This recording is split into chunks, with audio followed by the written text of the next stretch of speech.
quand on me dit « Oui, mais ça, j'ai lu ça dans un livre. » Apporte-moi le livre, puis je regarde la liste des références. S'il n'y a pas d'article scientifique, je mets le livre de côté. Autrement dit, les pseudo-scientifiques, les tenants du paranormal, s'excluent d'un processus fondamental en sciences qui est l'évaluation par les pairs, PAIRS. Quand on soumet un article dans une revue scientifique, elle est soumise à entre 2 et 5 personnes, d'autres experts, qui donnent un avis.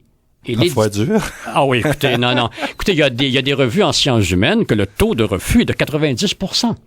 Hein? Donc, ça veut dire que, puis malgré ça, ils se publient encore des niaiseries. Bon, mais ça, hein, que voulez-vous? Donc, les scientifiques, on est extrêmement évalués et durement, et je suis d'accord avec ça, parce qu'on n'a pas le droit de publier n'importe quoi. Je vais vous donner un exemple. Moi, quand j'écris un texte de ce genre-là, je l'envoie entre 10 et 15 personnes à travers le monde pour critique.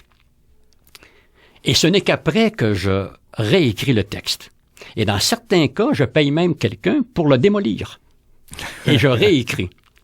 Je ne sais pas si c'est pertinent de dire ça, mais récemment, j'ai resoumis un texte à la revue de sciences religieuses que j'ai soumis à 17 personnes avant de l'envoyer, dont les théologiens de l'Institut catholique de Paris. Pourquoi est-ce que je fais ça?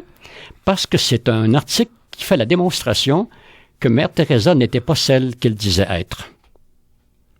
Qu'elle ne soignait pas les malades, qu'elle a empoché de l'argent, non pas pour soigner, mais pour construire des maisons pour ses sœurs. Et que le miracle qu'on lui attribue est totalement faux. Donc, mais avant de soumettre ce texte-là, j'ai pris des précautions énormes. Et si je me suis trompé, j'espère qu'on va me le dire, puis je vais prendre ce texte, puis je vais le foutre à la poubelle. C'est comme ça que ça marche en science. Et c'est ça que rejette la pseudoscience. Ben oui, c'est-à-dire qu'en science, on marche par correction d'erreur. Hein? C'est-à-dire alors que les pseudo-scientifiques ont toujours raison. Toujours. N'importe quoi, ils ont toujours raison. Alors que nous, quand on se trompe, on devrait faire une fête parce que ça veut dire qu'on s'approche de la vérité.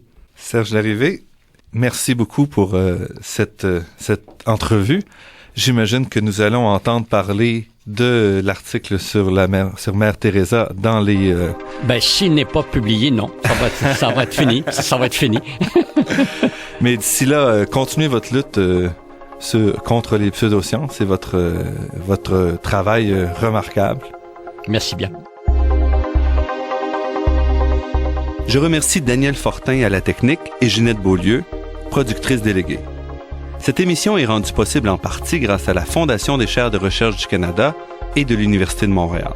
Vous pourrez réentendre cette émission en vous rendant sur le site web de l'émission, lagrandeéquation.ca en un mot sans accent. L'émission est également disponible sur la page Université de Montréal de iTunes U. Ici Normand Mousseau. À la semaine prochaine.